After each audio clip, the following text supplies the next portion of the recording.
Good evening. Welcome to my new video blog YouTube channel titled Rick Boiardi World Builder. The first video in this series is titled 7 Billion Red Pills. I'm pretty sure most, if not all of you, know what the red pill reference is. And I'm sure most of you have seen the movie The Matrix. And I named this video as such because there's a red pill out there waiting for every single one of us. Time to throw away the blue pills and go down the rabbit hole, wake up, make change in the world individually and collectively. In fact, that's the purpose of this video blog. It is to provide a platform for personal transformation, which we're all capable of. It's just a matter of choosing to do it and establishing behavioral modifications. They don't have to be huge, just small amounts. 1% per day, let's say, can lead to great change. And ultimately, this channel is designed to lead to global transformation. So personal and global transformation are the goals of all of these videos I'm going to make. And let's have some fun, share ideas, concepts, ways to take action, ways to improve ourselves, the people around us, help them out, improve locally, then regionally, then nationally, then globally, then universally. So what's different about this versus the way it used to be? Quite a bit, actually. Back in the day, the old days of 20 years ago, there was no way we could, or let me say, our circle of influence was not that wide. We could talk to our friends and our family, our coworkers. We could bring up new ideas and concepts. Half the time, people would think you were crazy. You could try to get articles printed in newspapers. You could write a book. I don't even know how you could film something. You could probably film it, but I don't know how you distribute it. So the options were very different, and you could change the world back then. It happened quite a bit with a certain idea or belief or feeling would just catch fire and race around the globe. But in today's accelerated world, goes both ways. You can put something on YouTube and wake up tomorrow and 1 million people have heard it and told another 1 million people. So, for good or bad, we have an incredible opportunity here. Much of my inspiration comes from YouTube itself, other people that I've been following on YouTube since the beginning. And I've been made aware of concepts and people's research, and all this stuff is out there. It's literally this visual and auditory and cerebral network of the entire history of human knowledge. It's the greatest library in the world is walking around on your phone with you, and people sharing videos. Is just unbelievable how inspiring it is. And there are so many people that I've watched over the years that have woken me up to some incredible concepts. So why am I doing this again? It's because I believe the world's at a tipping point. I look around and I've experienced or just seen what seems to me that all human institutions are falling apart. And I see the banks and the small percentage of people that run the world basically in control of 80 to 90% of all the assets. And I see things, the environment falling apart, so many social and economical institutions, marriages left and right collapsing, um, religious organizations turning out to be the opposite of what they should be, and a threat to human evolution, really. Um, the taxing authorities, the governments who are owned by the central banks and the major international corporations, schools. I mean, at least in the United States, a young person goes off to college and they're totally motivated. And even if they're not motivated, they're just doing it because they know they need to get a job. It costs them a fortune, $40,000-$50,000 a year. They're in debt for their entire productive adult work years. So there you go. That's not a good thing. Basically, it's forcing these kids to take on this monstrous debt before they even get started, be trapped by it. It affects all the decisions going forward. It puts them in fear-based response, and Christ, it could even get people to turn to crime as an option, because the economy's tough, the debt load's huge. It's an interesting situation. So what are we going to do about this? We could do nothing. We could just be good worker drones, even be great at what we do and not look at the bigger picture. And, we could be making money. We can not be making money. You can just focus on some temporary things that make you happy, a movie, going to movies, watching TV or something like that.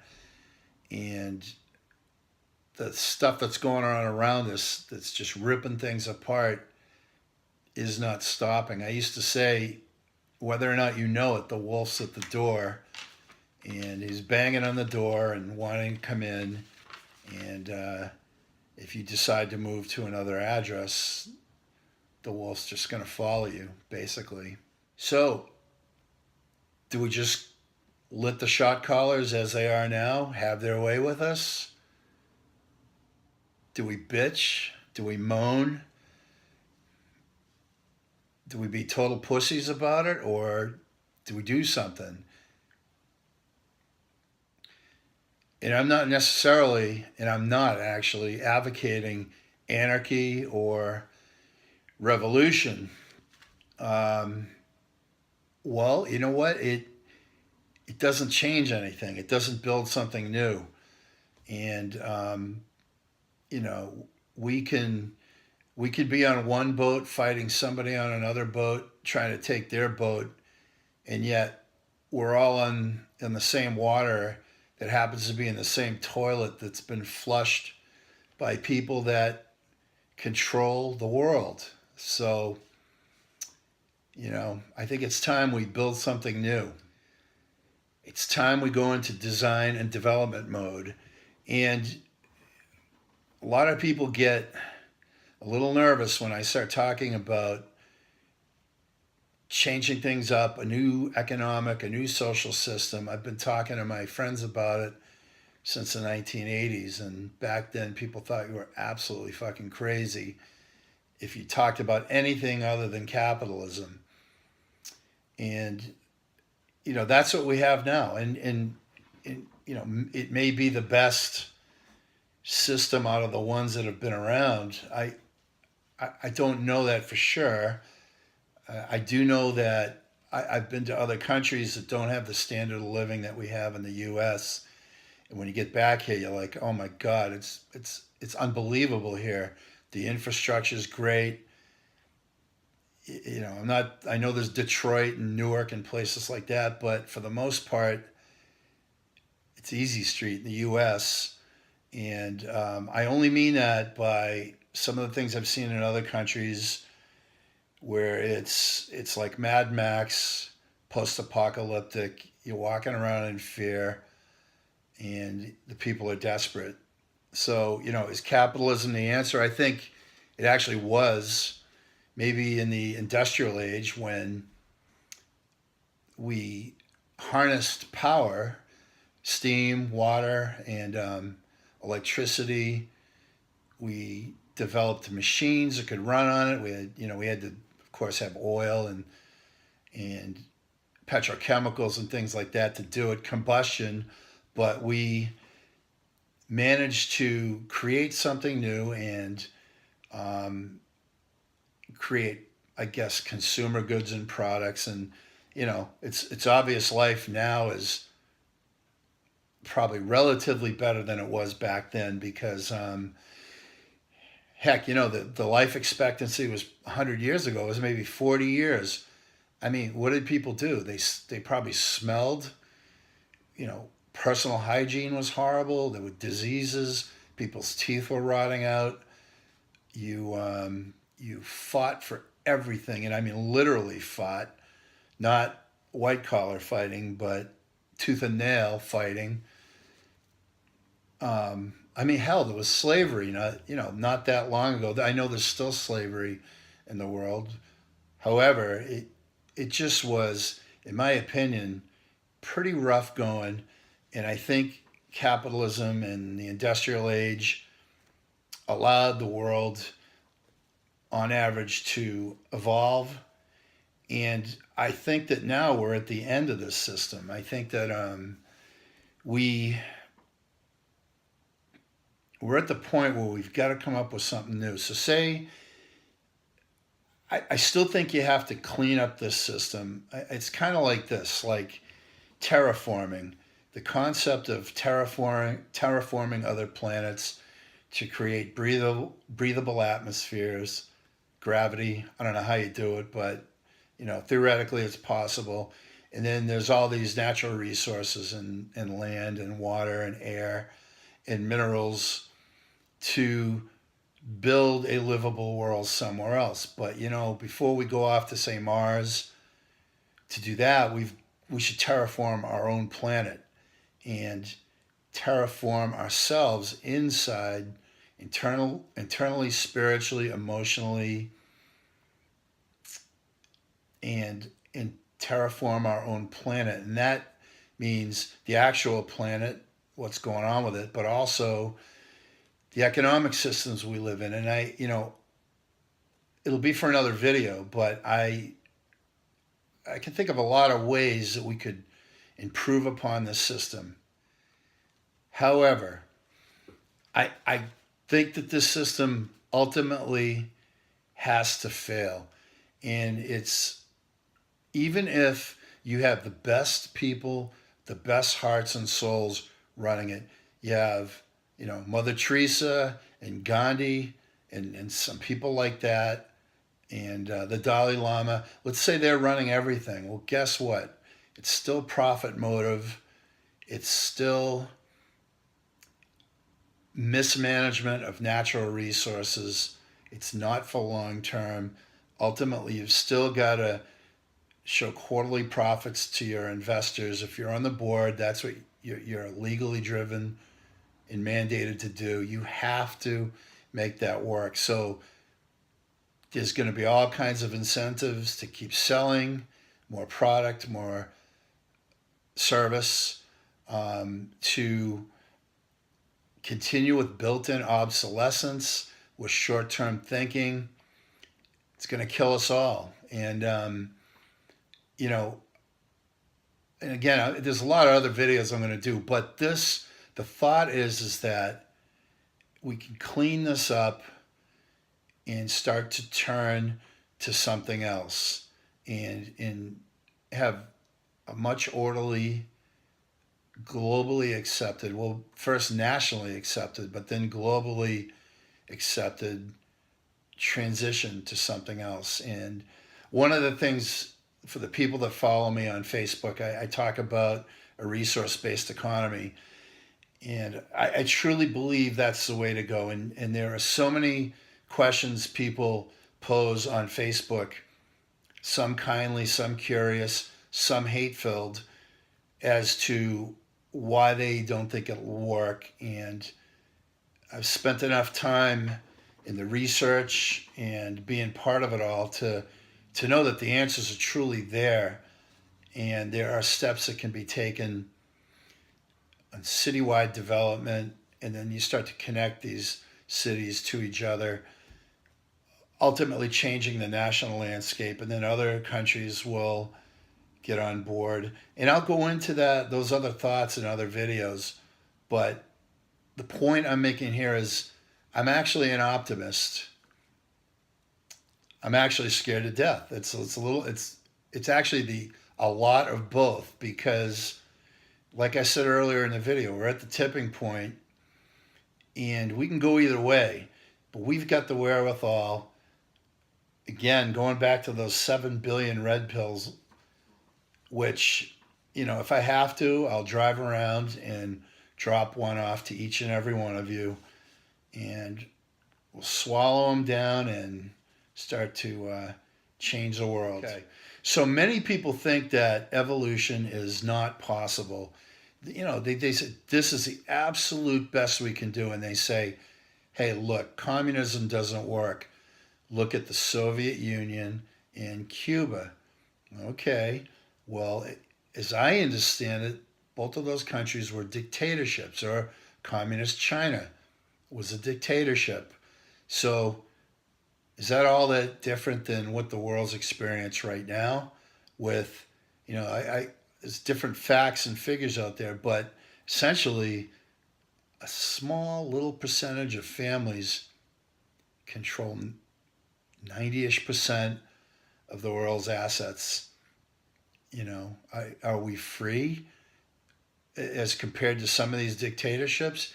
Yeah, we're free to do the things required to stay in the system that makes them obscenely wealthy. And in return, yeah, we live okay. We can love people and have families and experience a lot of joy.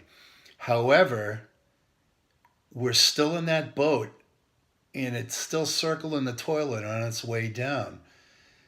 We got to do something. So, can one person change the world? Absolutely. So, Rosa Parks comes to mind.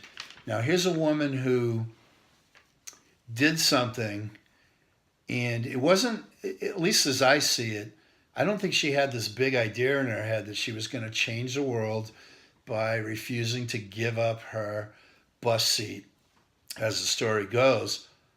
But her action is still reverberating around the world.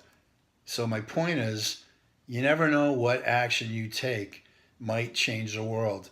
Now look, when she did this, did she think there'd be some guy in Boston talking into a handheld smartphone talking about her with millions, possibly billions of people hearing it? I don't think so. So you never know. You might do this one thing and it gets picked up by some technology or some person, and it just is a catalyst for massive change. I think I read this, or actually I saw a video on Elon Musk recently. He had sold his first program, I believe, for $500. He was living, I think, in South Africa. A small little thing like that, but that was something that planted a seed in him, which led to a series of critical events, and in each case those events kept moving things forward. Now you have this unheard of SpaceX thing, which I believe privatizes space travel, which is going to open up an entire new world of opportunity for us. Another example that comes to mind is John Lennon. So here he is, right? His aunt, for example, says, "You're not going to make any money playing your guitar. It's cool, it's fun, but it's a dead end." So what does he do? He goes off with his buddies, goes off to Germany, to the Reeperbahn. Complete madness, drunks, sailors, hookers. These guys are 17, 18 years old in the 1950s, so they haven't experienced things like people do today, and they're in that environment. They're playing 12 hours a night, excuse me. They don't realize it, but every note they play was literally going to transform the globe, global transformation. So a bunch of guys high on uppers, haven't eaten for days, run around like madmen on the stage, playing notes, singing in a way that had never been done before. Boom. They changed the world. Half of them are dead now, and they still changed the world. All because of those simple little things that they did at the time that nobody knew, they didn't know, was going to change the world. So it's not like you can think out ahead like that. You can have these feelings and emotions and these inner voices and these whispers, but unless you take action, it doesn't start the creative juices of the universe going in motion. It just doesn't happen. So ancient wisdom, universal wisdom, eternal wisdom.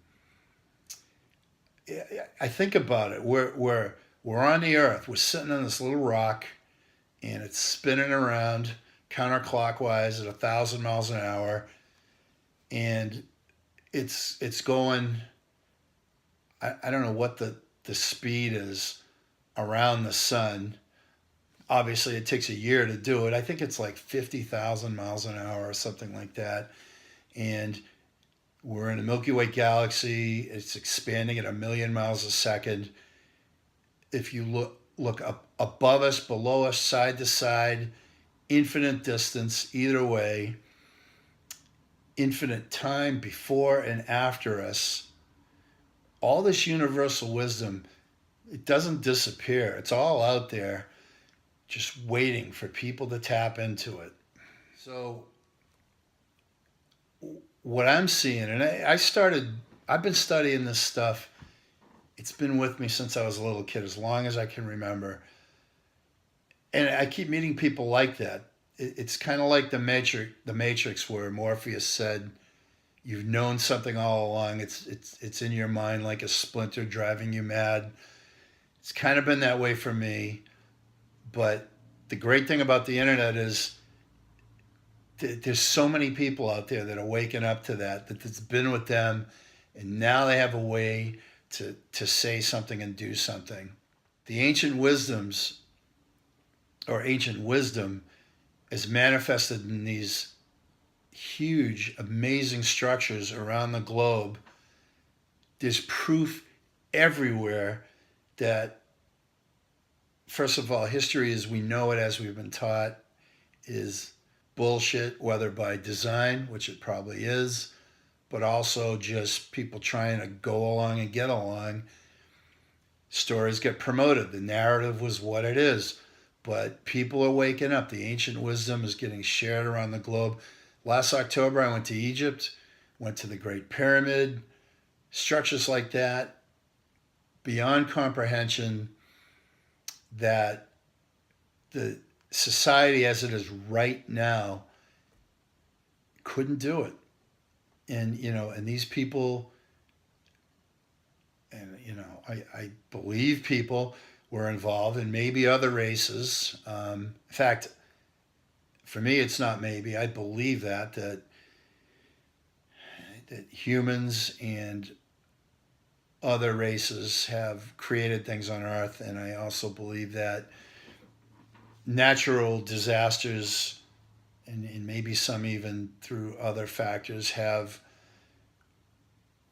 wiped the slate clean, eliminated the collective knowledge of the time, and You know, you think the next few generations that come around are a little better than cavemen, and they've got some memory of what came before, like the Great Flood 12,000 years ago. At that point, people are just sharing stuff by mouth, by word. And so people write stuff down where they can. Thousands of years later, a lot of these stories are rumors or fables. The stories have gotten interchanged and mixed up a little bit. But in this day and age, research is phenomenal. So people are getting access to ancient manuscripts, documents, all other forms of knowledge, and they're sharing it. So it's like we're rapidly escalating to a higher level. So anyway, these videos, I'm gonna keep doing them, and I'm playing around. You got to go easy with me here. This is the first one I've ever done. I haven't broadcast anything before. I've been in videos, but I haven't actually created content and done this. So go gentle on me. Don't beat me up in the comments. I'll get better with the video quality, with the content itself. I'm going to try filming them different ways, whether in my car as I drive around or just walking around with the camera faced outwards. And you can see what I'm looking at. It's a little bit more exciting than looking at my sorry ass sitting here in front of the camera. Actually, I giving credit to Ronin Man. He's out there doing videos. He aims his camera forward. He walks around through.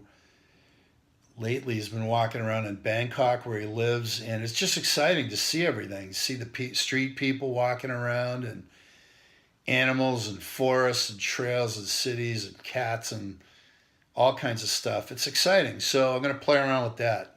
Anyway, I want to leave you with the idea that we are 7 billion dynamos. We're 7 billion creators.